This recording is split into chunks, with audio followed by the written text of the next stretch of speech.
Cinema news 18 ಕನ್ನಡದ screen ನಲ್ಲಿ. S, budget ಮಂಡನೆಗೂ ಮುನ್ನವೇ ಒಂದು ರೀತಿಯ ಶಾಕ್ ಮೇಲೆ ಶಾಕ್ ಸಿಗ್ತಾನೆ ಇದೆ. ಬೆಳಗ್ಗಿನಿಂದಲೂ ಕೂಡ ಡಾಲರ್ ಎದುರು ರೂಪಾಯಿ ಮೌಲ್ಯ ಕುಸಿತವನ್ನ ಕಂಡಿದೆ. ಈಗಾಗಲೇ ನಾವು ಹೇಳ್ತಾ ಇದ್ವಿ, ಒಂದ್ ಕಡೆ ಸೂಚ್ಯಂಕಗಳು ಕೂಡ ಏರಿಳಿತಗಳನ್ನ ಕಾಣ್ತಾ ಇತ್ತು ಅಂತ ಹೇಳಿ.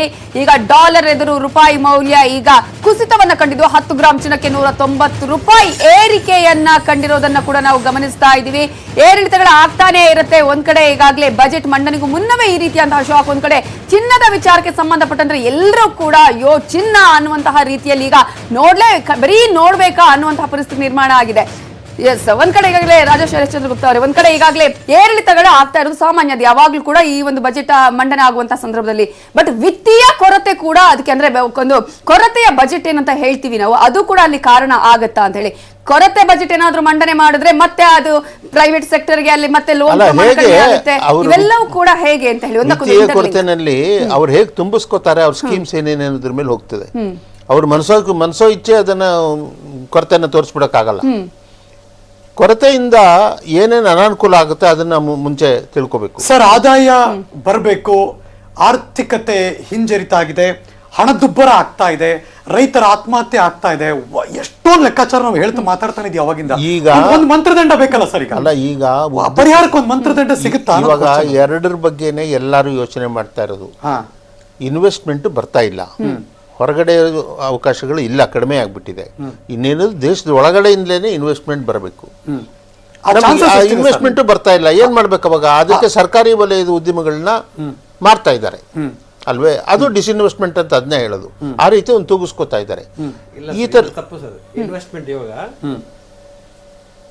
ಇವಾಗ ಆಗಿರೋದು March 2019ಗೆ $433 billion, whereas last March ಆಗಿರೋದು $412 billion. So there is an increase in investment. ಊನಪ್ಪ, ನಾನು ಅದಕ್ಕೆ ಆಮೇಲೆ ಕರೆಂಟ್ ಅಕೌಂಟ್ ಡಿಫಿಸಿಟ್ ತಗೊಳ್ಳಿ, 2.1% ಇರೋದು it has come down to 1.5%. Fiscal deficit ಹೇಳಿ ಸ್ವಾಮಿ, ಕರೆಂಟ್ ಅಕೌಂಟ್. ಆಮೇಲೆ ಫಾರಿನ್ ರಿಸರ್ವ್ ಅಲ್ಲ, ನೀವು ರಿಸರ್ವ್ಸ್ ನ ಆಮೇಲೆ ಇನ್ವೆಸ್ಟ್ಮೆಂಟ್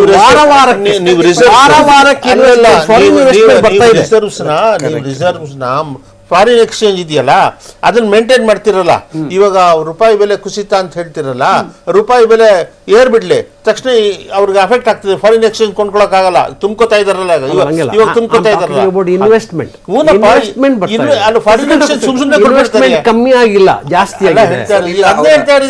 ನೀವ್ ಹೇಳ್ದಂಗೆ ಒಂದು ಇನ್ವೆಸ್ಟ್ಮೆಂಟ್ ಬರ್ತಾ ಇದೆ, ಕರೆಕ್ಟ್. ಎರಡನೇದು ನಾವು ಫಿಸ್ಕಲ್ ಡಿಫಿಸಿಟ್ ಬಗ್ಗೆ ಗಮನ ಹರಿಸಬೇಕು. That is very important. ಏನೇ ಮಾಡಿದ್ರು ಬಜೆಟ್ ಅಲ್ಲಿ ಕೊರತೆ ಇದ್ದೇ ಇರುತ್ತೆ. 3.3% ಫಿಸ್ಕಲ್ ಡಿಪಾಸಿಟ್ ನಾವ್ ಏನ್ ಪ್ರೊಜೆಕ್ಟ್ ಮಾಡಿದ್ರೆ ಅದು ಸ್ವಲ್ಪ ಜಾಸ್ತಿ ಆಗೋದು ಕಾಣಿಸ್ತಾ ಇದೆ. ನಿನ್ನೆ ಬಂದಿರೋ ವರದಿನಲ್ಲಿ ನೋಡಿದ್ರೆ ಸ್ವಲ್ಪ ಫಿಸ್ಕಲ್ ಡಿಪಾಸಿಟ್ ಅದು ಸ್ವಲ್ಪ ಅದು ಒಳ್ಳೆ ಸುದ್ದಿ ಅಲ್ಲ. ಜೇಕಬ್ ಸರ್, ಒಂದ್ ನಿಮಿಷ ಹೋಲ್ಡ್ ಮಾಡ್ತೀನಿ. ಈ ಕ್ಷಣ ಬರ್ತಿರುವಂತಹ ಒಂದು ಬ್ರೇಕಿಂಗ್ ನ್ಯೂಸ್ ಅಬ್ಸರ್ವ್ ಮಾಡಬಹುದು. ಇತ್ತೀಚೆಗೆ ತುಂಬಾ ಜನ ಮಾತಾಡ್ಬೇಕಾರೆ ಏನಪ್ಪ ರಿಯಲ್ ಎಸ್ಟೇಟ್ ಇವಾಗ ಏನು ಇಲ್ವೇ ಇಲ್ಲ, ಮೊದಲೆಲ್ಲ ಹೆಂಗಿತ್ತು ಅಂತಾರೆ. ಬಟ್ ಆ ರಿಯಲ್ ಎಸ್ಟೇಟ್ ಉದ್ಯಮವನ್ನ ಚೇತರಿಕೆ ಸಿಗುತ್ತಾ ಈ ಬಾರಿ ಬಜೆಟ್ ನಲ್ಲಿ ಅಂತ? ರಿಯಲ್ ಉದ್ಯಮಿಗಳಿಗೆ ಬಂಪರ್ ಏನಾದರೂ ನರೇಂದ್ರ ಮೋದಿ ನೇತೃತ್ವದ NDA ಸರ್ಕಾರ ಕೊಡುತ್ತಾ? ಹೂಡಿಕೆದಾರರಿಗೆ ಹಾಗೂ ಗ್ರಾಹಕರಿಗೆ ಏನಾದರೂ ಈ ಮೂಲಕ ಅನುಕೂಲ ಆಗುತ್ತಾ? Question mark. ಜೇಕಬ್ ಸರ್, ಗೋ ಹೆಡ್.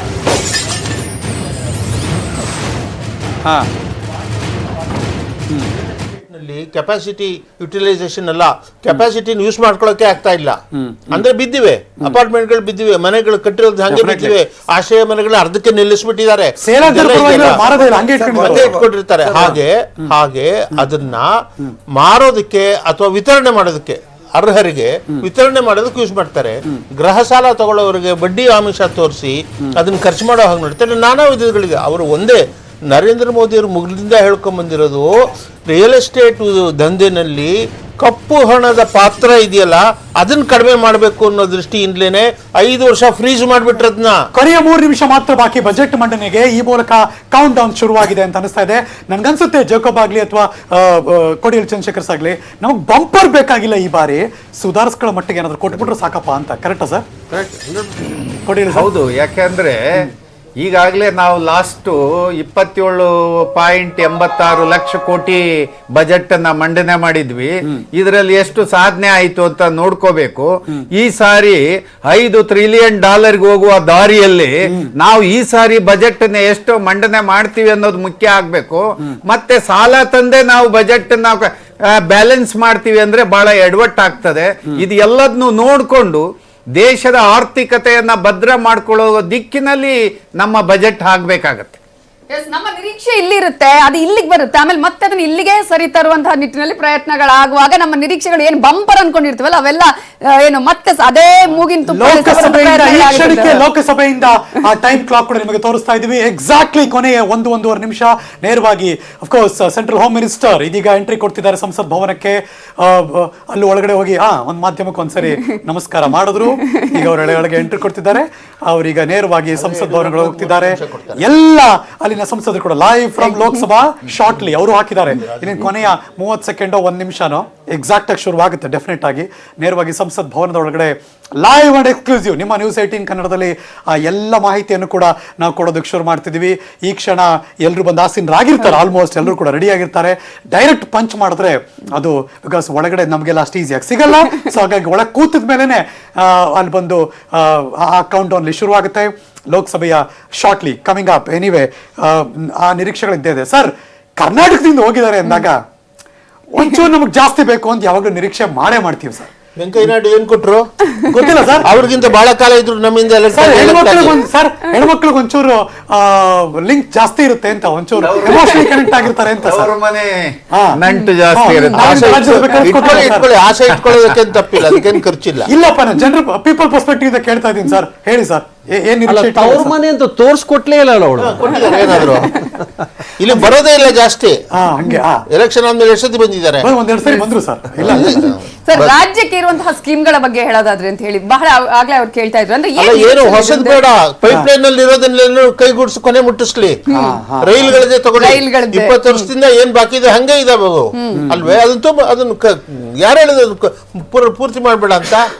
ಎಲ್ಲ ಸರ್ಕಾರಗಳು ಹಂಗೆ ಬಿಟ್ಕೊಂಡ್ ಬಂದ್ರು. ಹೊಸ ಯೋಜನೆ ಮಾಡ್ತಾರೆ, ಅದು ಬಿದ್ದಿರುತ್ತೆ. ಹಾಗೆ ಇವರು ಯೋಜನೆ ಹೇಳ್ತಾರೆ. ಸುರೇಶ್ ಅಂಗಡಿ ಅವರು ಬೇರೆ ಇದಾರಲ್ವಾ? ಲೋಕಸಭೆ ಒಳಗಡೆ ಇದೀಗ ಎಲ್ಲರೂ ಕೂಡ ಆಸೀನರಾಗಿದ್ದಾರೆ. ಈ ಕ್ಷಣದಿಂದ ಲೈವ್ ನಿಮ್ಮ ನ್ಯೂಸ್ 18 ಕನ್ನಡದಲ್ಲಿ.